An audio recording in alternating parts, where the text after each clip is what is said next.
Hi everyone, this is John from MLCS Woodworking in the Woodworker Showroom. This time of year is perfect for those refinishing projects and when you just want to spiff up things and put a new fresh coat of paint on.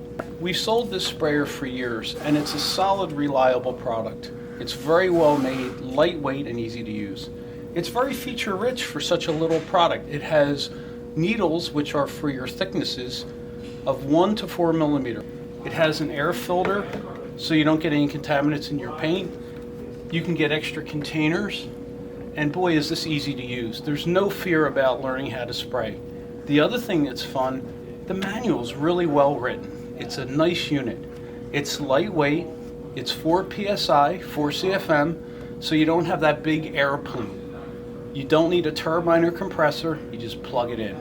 And when you're done, you have to clean it up, but boy is it easy. Take off the reservoir, pop out the siphon tube and rinse it, open up the air cap,